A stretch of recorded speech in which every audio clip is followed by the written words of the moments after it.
Alright, let's do a camera comparison between the iPhone 12, 13 and 15 in 2026. We'll start with the most popular scenario, which are portrait shots. The first shot reveals some slight differences. The color reproduction, background blur, dynamic range and other aspects all appear to be similar. Where the phones differ are in skin tone reproduction. The 13 makes my face slightly brighter than it is. The 12 and 15 do appear to be slightly better, with the 15 showing a good level of contrast. In terms of edge detection, the 12 and 13 do seem to mess around my face and have a hard time differentiating between the house and the background. The 15 appears to be near perfect, which is a solid win in my book. The next portrait shot is almost identical. The skin tone issues we noticed in the previous shot are not as pronounced here. I do have to say I prefer the look of the iPhone 12 in this photo. The black level, skin tone and contrast all appear to be on point. The only minor nitpick I have is with edge detection, and all three iPhones do appear to miss out near my face. Also with the 15, don't forget you have the additional option of taking 2x portrait shots, which I love.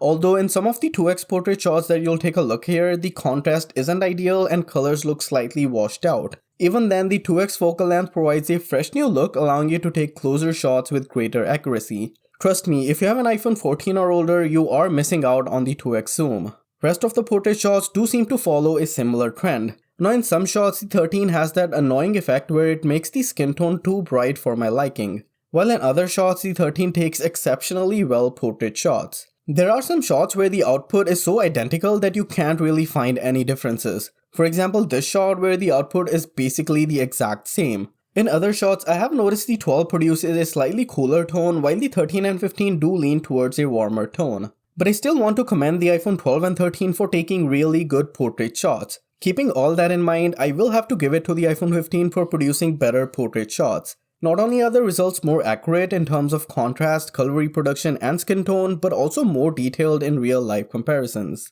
Also, the option of taking 2x portrait shots is a big advantage over the 12 and 13. Non-portrait shots are not that different from portraits. I have noticed the ultrawide of the 13 producing a slightly brighter shot compared to the 12 and 15. But where the 12 and 13 lag behind in some of these shots is the dynamic range. If you notice closely, in some photos the sky is washed out while the 15 doesn't do that. Also, I do prefer the skin tone from the 15. Besides that, non-portrait shots are pretty much identical. Next up, we have the ultra-wide camera. Now all these phones have the exact same sensor down to the aperture, but the 15 has slightly larger pixel size. Regardless, the results are almost identical. In fact, so much so that if I remove the naming convention of these iPhones here and shuffle the shots, you wouldn't be able to guess which shot was taken by which iPhone. The colors, contrast, dynamic range, and sharpness are all solid. We'll see soon enough how the ultrawide does in nighttime photos, but for daytime shots, these are all solid. With that, we move to the main sensor photos.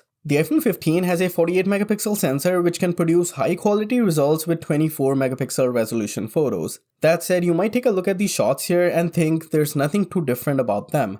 I mean, at first glance, color reproduction, contrast, dynamic range, and other things do seem quite similar. But keep in mind, you are looking at these photos on YouTube after being processed, compressed, and most likely on a smaller screen. In real life, side by side, the photos produced by the 15 are certainly more detailed and sharp. Even so, when uploading on social media, you probably won't notice that much of a difference. Now with a larger 48 megapixel sensor, the 15 does produce a more pronounced blur effect when taking close-up shots. Another interesting comparison I wanted to make was with the zoom capabilities of these iPhones. While the 15 can do a 10x zoom, the 12 and 13 are limited to just 5x. And as discussed earlier, the 15 can take 2x shots by cropping in on the main 48 megapixel sensor. Telephoto shots are where the 15 shines. While the 2x zoom might look similar here on YouTube, the 15 is a tiny bit sharper, especially when looking at these photos side by side in the real world. Also, the 2x being just a toggle away is super convenient. On the 12 and 13, I had to manually get to the 2x zoom level, which was a pain.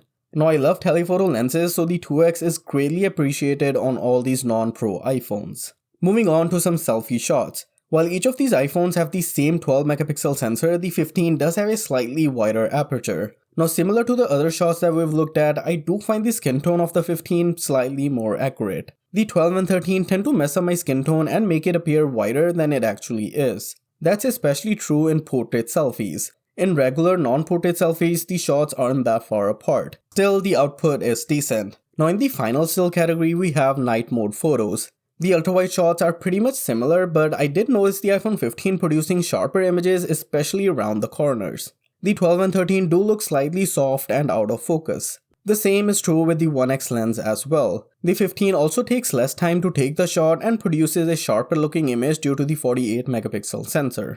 It's pretty evident that the 48 megapixel sensor does help with taking slightly better night mode photos. With nighttime photos, the best results will always be produced by the newer iPhone, and that's the case here as well. Finally, we have some video samples. Now, one reason I love using an iPhone is the ease of recording video and the quality of the results produced. The video features offered by these iPhones are quite similar and nothing exceptional. Even then, with enough light, the results are great. The 13 and 15 produce slightly more stable footage due to sensor shift OIS. The 15 also produces sharper results with a larger 48 megapixel sensor. In other aspects such as dynamic range, color accuracy, contrast, detail, and shadows, all these iPhones are great. In low light, the 15 certainly is better than the 12 and 13, and that's due to obvious reasons. The 15 has a larger sensor with a wider aperture, letting in more light. The output from the 12 and 13 isn't that great with shaky footage and less than ideal sharpness. Also, don't forget the 12 doesn't offer cinematic video while the 13 only does 1080p and the 15 does 4K. And that's the camera comparison between the 12, 13 and 15.